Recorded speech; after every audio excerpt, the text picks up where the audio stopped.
अब तक हमने देखा कि जानवी आरव के घर पहुंच गई थी और आरव के घर में काम करने वाली कविता आंटी ने भी पूरी रात उसकी बहुत देखभाल करी और अगली सुबह उसे नाश्ता भी परोस के दिया।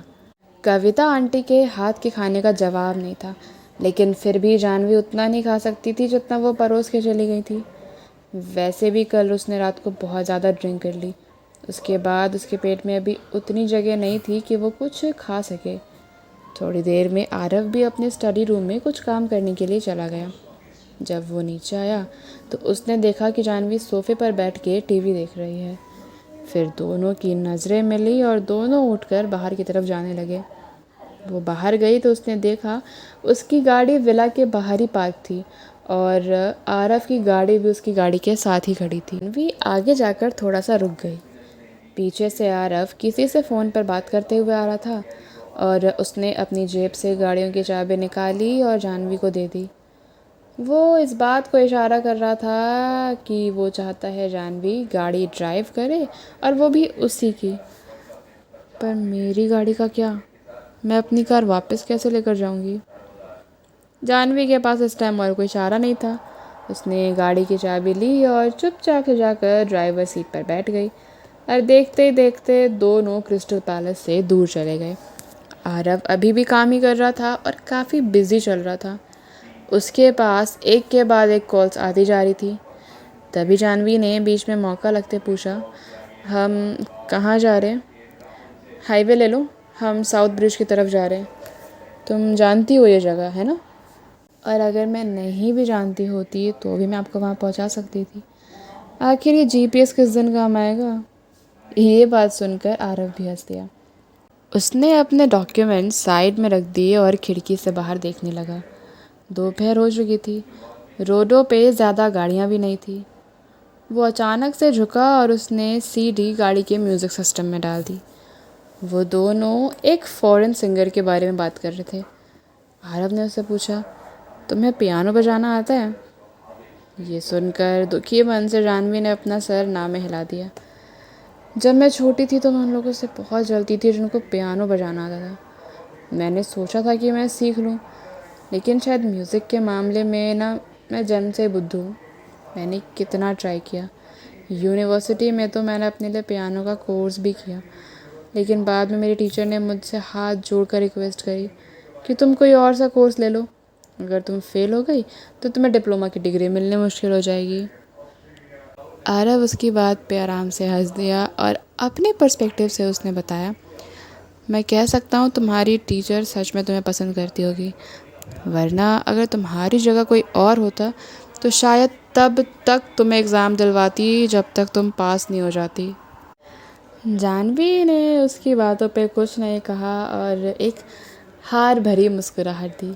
उसकी आंखों में एक चमक थी और आदतन उसने अपने विंडो पे अपने हाथ को रख के बाहर देखना शुरू कर दिया। नहीं, बात बस इतनी थी कि उन्हें मेरे अंदर पास होने की कोई होप नहीं दिखती थी। मैं अपने स्कूल में बहुत फेमस अंडर अचीवर थी, एक ऐसी स्टूडेंट जो सबसे ज़्यादा टीचर की सिर दर्द करती थी, स्पेशली हाई स्कूल में। स्कूल वाले हमेशा मेरे पेरेंट्स को बिना किसी बात के बुला लेते थे। बहुत बेकार थे वो लोग। अब जब जानवी उन सब बातों को याद कर रही थी तो वो थोड़ा सा नॉस्टैल्जिया में चली गई। वो सच में तो कितने इनोसेंट हुआ करते थे।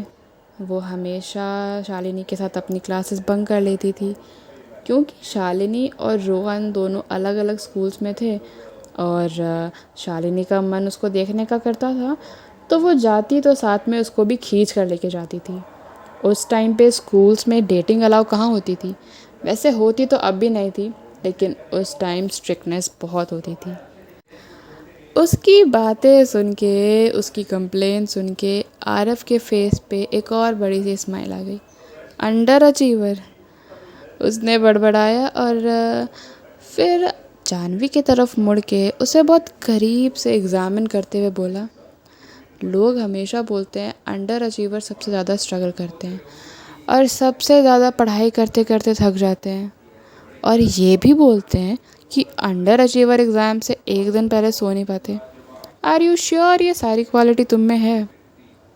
जानवी ने उस बारे में बहुत सीरियस होकर सोचा और अपना सर हाँ में हिलाते हुए बोली, मैं उस टाइप की लड़की हूँ जो एग्ज़ाम से पहले 5 किलो वज़न घटा लेते हैं। एग्ज़ाम से 2 हफ्ते पहले मैं इतना हसल मोड में चली जाती हूँ कि ये पढ़ना है, वो पढ़ना है। लेकिन अब जब वो सारी चीज़ें सोच रही हूँ तो आई थिंक वही तो एक लाइफ होती थी। आज के टाइम में हमें सिर्फ काम करना है, पर बचपन में स्कूल्स में ज़िंदगी कुछ अलग ही मज़े देती थी। आप बताइए, आपके लुक्स के हिसाब से आप शायद टॉप स्टूडेंट वाली कैटेगरी में रहते होंगे। आरव ने बिना कुछ कहे बस एक स्माइल कर दिया। उसने अपना सर दूसरी तरफ घुमाया ताकि वो थोड़ा ड्राइविंग पे फोकस कर सके। तुम अपने सीनियर हाई स्कूल के लिए कहाँ गई थी? मेरे कुछ कनेक्शन की वजह से मैं दिल्ली के सबसे लाइट स्कूल में गई थी।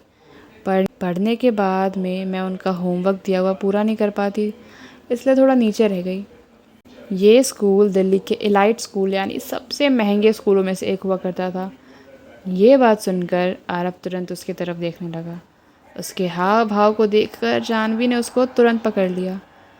अब आप ये मत कहना कि आप भी उस स्कूल में पढ़े हुए हैं।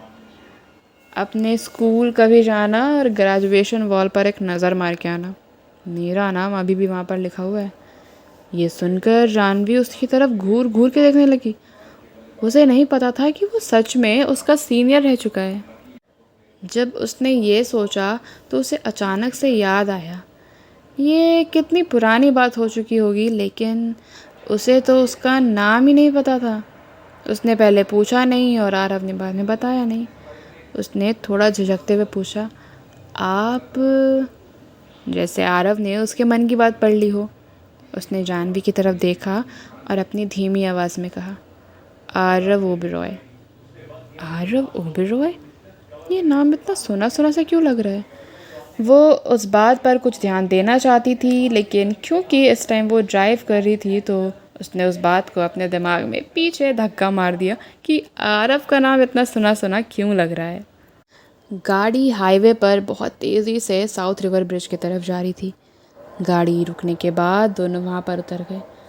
तब जाकर जानवी को ये पता लगा कि असली में आरव यहाँ पे उस जगह का इंस्पेक्शन करने आया है। साउथ रिवर का प्रोजेक्ट पहले ग्लोरी वर्ल्ड के पास ही आया था।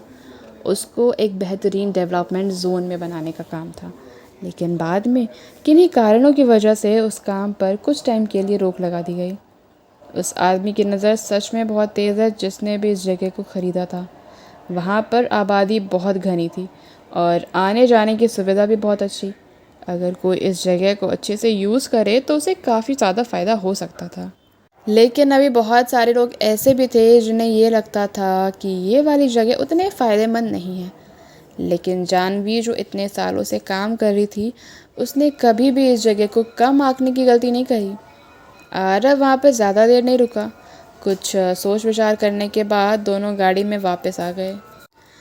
वैसे भी धीरे धीरे शाम होने को चली थी तो जानवी ने सीधा डिनर वेन्यू पर ही गाड़ी को रोका। जिस जगह पर आरव जाना चाहता था वो कोई हाई क्लास रेस्टोरेंट नहीं था, बल्कि वो तो एक बहुत छोटा सा रेस्टोरेंट था जो हॉट स्प्रिंग के बगल में बना हुआ था। एक क्यूट सा चाइनीज़ रेस्टोरेंट, क्योंकि आरव को चाइनीज़ खाना बहुत पसंद था। ये लीजिए, आपका जो मन करे आप ऑर्डर करिए, मेरे सामने शर्माइएगा मत, जानवी ने मेन्यू देते हुए कहा। उसकी आंखों में सिंसेरिटी और ग्रैटिट्यूड दोनों थे आरव के लिए। आरव भी आराम से उस मेन्यू को पलट के देखने लगा। अरे, चाइनीज़ हॉट पॉट खाए बहुत टाइम हो गया, अच्छा मिलता है यहाँ पर। आरव मेन्यू पलट ही रहा था जब उसको जानवी की वो धीमी सी आवाज़ सुनाई दी। उसने उसकी तरफ देखा और उसकी आंखों में थोड़ी सी होप थी कि शायद आरव हॉट पॉट ही ऑर्डर कर दे। अंत में आरव ने अपना सर हेल्पलेसली हिलाते हुए हॉट पॉट ही ऑर्डर कर दिया और उसके साथ बहुत सारी साइड डिशेस भी। वो ऑर्डर कर ही रहा था तभी उसने देखा कि जानवी फिर से खिड़की की तरफ देखते देखते कहीं खो गई है। उसने वेटर को चुपचाप वहाँ से निकल जाने का इशारा किया। उसने भी जानवी के उन पलों को डिस्टर्ब करना ज़रूरी नहीं समझा। रेस्टोरेंट अच्छा था इसलिए खाना भी जल्दी उनकी टेबल पर सर्व कर दिया गया। जानवी ने एक बॉटल बियर की मंगवाई और दोनों हॉट पॉट के साथ बियर का आनंद लेने लगे। पहले भी मैंने एक बार इसे गलती से पिया था।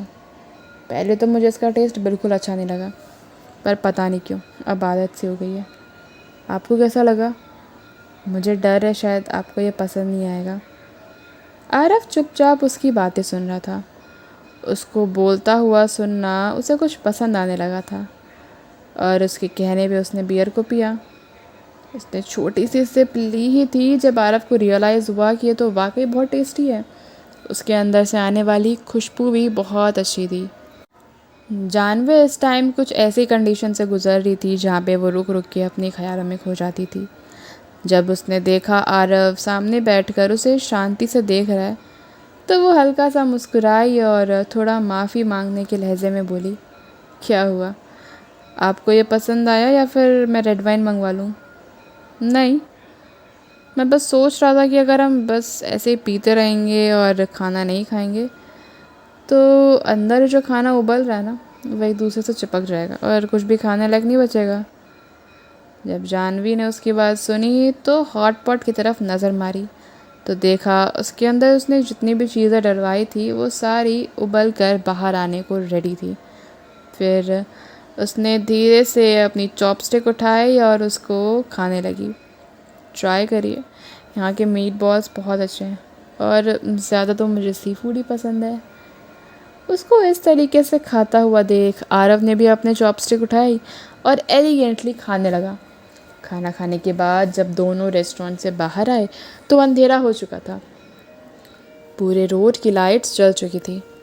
दोनों वापस घर की तरफ जाने लगे और आरव ने गाड़ी में बैठकर अपनी आंखें बंद कर ली और थोड़ा रेस्ट करने लगा। कार में शांति छा गई थी। दो लोग जो एक दूसरे को इतनी अच्छी तरीके से जानते नहीं थे, बस चुपचाप यूं ही बैठे हुए थे।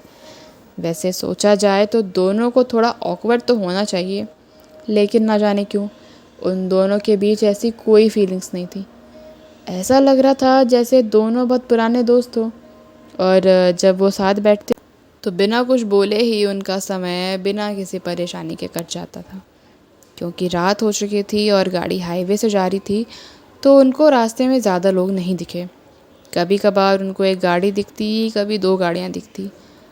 उसे याद आया कि जिस रास्ते से वो गाड़ी ले जा रही थी वो रास्ता थोड़ा सुनसान है, लेकिन क्रिस्टल पैलेस जहाँ पर आरव रहता था उस जगह से काफ़ी पास। इसे एक्सीडेंट सेक्शन एरिया भी बोला जा सकता था, क्योंकि यहाँ पे बहुत सारे टनल्स थे जिसमें अक्सर लोग रात का फ़ायदा उठाकर रेसिंग किया करते थे। इसलिए रात को समय सुनसान होने के बाद यहाँ से कोई आया जाया नहीं करता था, और इस वजह से उन जवान बच्चों को इस रास्ते का दूसरा यूज़ करने का मौका मिल गया। कभी कभी खबरों में ये भी बात आती थी कि उस रास्ते में अक्सर बाइक रेसिंग और कार रेसिंग देखी गई है, जिसमें बहुत बार लोगों की दुर्घटना में जान भी चली जाती थी। जैसे वो अपने दिमाग में सब सोच ही रही थी, तभी उसे अचानक से तेज़ गाड़ी के बगल से गुजरने की आवाज़ सुनाई दी। फिर उसने पीछे बहुत सारी गाड़ियों की हेडलाइट्स चमकती हुई देखी, क्योंकि लाइट इतनी ज़्यादा तेज़ थी कि जानवी की आंखें उसकी वजह से खुल ही नहीं पाई। वो लोग तूफ़ान की तरह गाड़ियाँ भगा रहे थे। हेलो ब्यूटीफुल, अगर आपको जल्दी ना हो तो एक एक रेस हो जाए। और इतना बोलने के बाद उस कार में बैठे सभी लड़के ज़ोर ज़ोर से हंसने लगे। कुछ लड़के मजाक में जीप बाहर निकाल कर जानवी को छेड़ने की भी कोशिश कर रहे थे, और कुछ अपनी खिड़की से अपना सिर बाहर करके उसे चैलेंज दे रहे थे। जानवी ने एक बार नज़र घुमा के देखा। पहले तो उसने सोचा वो इनको इग्नोर करेगी, लेकिन तभी एक दूसरी कार लगभग आरव की गाड़ी से टकराने ही वाली थी। पर थैंकफुली जानवी एक बहुत अच्छी ड्राइवर थी, इसलिए उसने तुरंत स्टीयरिंग व्हील घुमाई और उस टक्कर को होने से रोक दिया। तो आगे क्या होने वाला है? ये रेसिंग गैंग जानवी के साथ कुछ बुरा करने वाली है, या फिर जानवी देगी इनको पलट के जवाब? देखने के लिए जानते रहिए, और स्टोरी पसंद है तो लाइक करें, शेयर करें, सब्सक्राइब करें। Till then thank you, bye bye.